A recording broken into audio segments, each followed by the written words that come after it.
Hi friends, இன்றைக்கி ஒரு குட்டி டாக் பார்க்கலாமா? இன்றைக்கி எங்கள் தெருவில் ரோடு போடுறாங்க. இந்த ரோடு போடுறது ஒன்றும் புதிய விஷயம் கிடையாது. இது 5 வருஷத்துக்கு ஒருக்கா 6 வருஷத்துக்கு ஒருக்கா அப்படி கிடையாது, ரொம்ப வருஷம் கழித்து போடுறாங்க. இது பாதாள சாக்கடைக்கு நோண்டி பல சேதங்களை பார்த்துட்டு தான் இந்த ரோடே போடுறாங்க. ஸோ உடனே ரோடு டேமேஜ் ஆகிறதில்ல. அதே நேரத்தில் இவங்க உடனேயும் சரி இப்போ டேமேஜ் ஆனால் உடனே ரோடும் போகிறது கிடையாது. பட் ஆனால் இருந்தாலும் பரவாயில்ல, ரோடு எங்கள் தெருவுக்கு வந்துருச்சு. இப்போது சொல்ல வந்த விஷயம் அது இல்லை. விஷயம் என்னென்னா, நம்ம வீட்டுக்கு ஒரு செடி வளர்த்தா பெட்டர் அப்படின்ட்டு நம்ம முன்னோர்கள் சொல்லியிருக்காங்க. இல்லை 2 செடியை வச்சா, இல்லை மரம் இருக்கணும். முன்னாடிலாம் தெருவுங்களில் மரம் இருக்கணும், நிழல் இருக்கும்.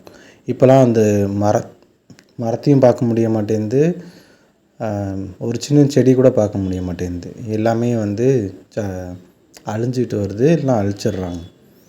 ஸோ நம்ம வீட்டு முன்னாடி 2 புங்கை மரம் வச்சுருந்தோம். அதை வச்சு நம்ம செங்கல் வச்சு இது பண்ணி கரெக்டாக நமக்கு அதுக்கு அணை மாதிரி கட்டி ரோடு போடுறப்போ அதை இந்த தடவை பாதுகாத்து கரெக்டாக வச்சுருந்தோம். ஏன்னா நமக்கு வேணும் மரத்தோட அருமை நமக்கு தெரிஞ்சனாலேயே நம்ம வீட்டுக்கு முன்னாடி 2 மரம் வச்சுருக்கோம். வீட்டுக்குள்ளாரையும் நம்ம காம்பவுண்டுக்குள்ளாரையுமே 2 மரம் வச்சுருக்கோம். இது நம்ம எல்லோரும் கட்டாயம் மரம் வைக்கணும் அப்படின்றத தாண்டி நமக்கு மரம் எவ்வளோ முக்கியன்றது இப்போது பருவ மாற்ற நிலை நமக்கு உணர்த்தி கொண்டே இருக்குது. ஏன்னா எங்கே பார்த்தாலும் க்ளவுட் பர்ஸ்ட்டாக இருக்குது.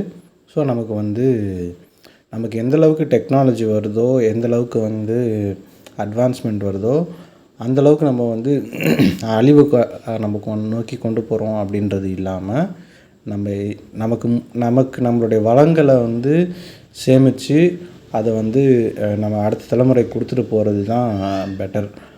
அதை நம்ம கரெக்டாக பண்ணோம்னாலே நம்ம லைஃப்பில் நம்ம அடுத்தடுத்த இதுக்கு போகலாம்.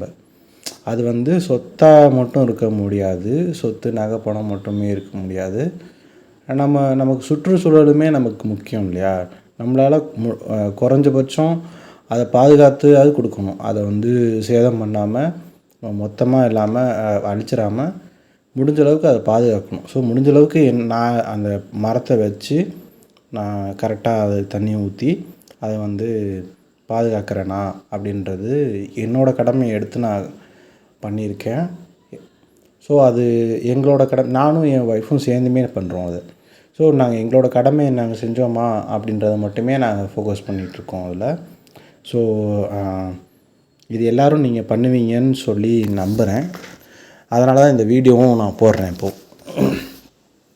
இது முக்கிய காரணம் பார்த்திங்கன்னா, குளோபல் வார்மிங் நம்ம நிறைய வெப்பம் அடையுது அப்படின்றத நம்ம பார்க்குறோம். அதுக்கு என்னால் முடிஞ்சது ஏதாவது ஒன்று பண்ணணும் அப்படின்னு நினச்சேன். நம்ம குறைஞ்சபட்சம் நம்ம மரம் வைக்கலாம் அப்படின்னு தோணுச்சு. அதை நம்ம வீட்டிலேருந்தே ஆரம்பிக்கலாமே அப்படின்ட்டு ஆரம்பித்தது தான் இது. ஸோ இப்போ நம்ம மொட்டை மாடி தோட்டமும் போட்டிருக்கோம். அது இன்னும் கூடிய சீக்கிரத்தில் அதை எப்படி பண்ணோம் அப்படின்றதுக்கான வீடியோவாக நம்ம போடுவோம். அதுவும் இல்லாமல் அதை நம்ம எப்படி வளர்க்கலாம் அப்படின்றதுக்கு நிறைய வீடியோஸும் நமக்கு வரும். ஆனால் இந்த சேனலில் இல்லை, க்ரோ க்ரீன் ஹோம்ன்ற ஒரு சேனலில்.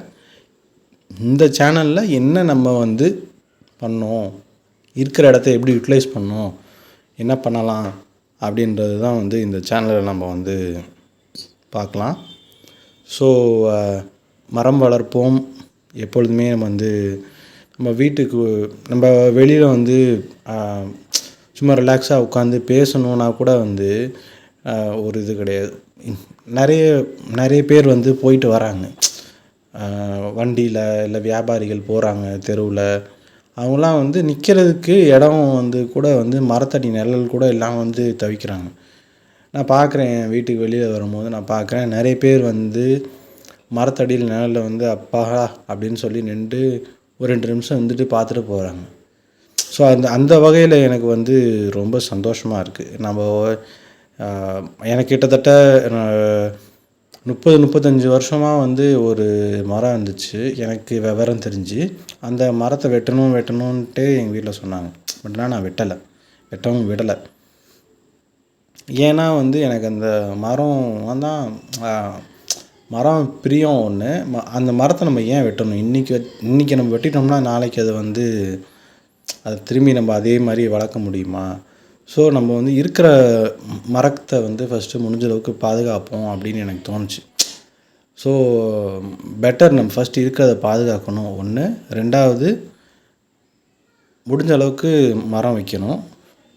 இதுதான் என்னோடய இது. ஸோ நம்ம இதுதான் சொல்ல வந்தது. இதுதான் ஃபைனல் இது.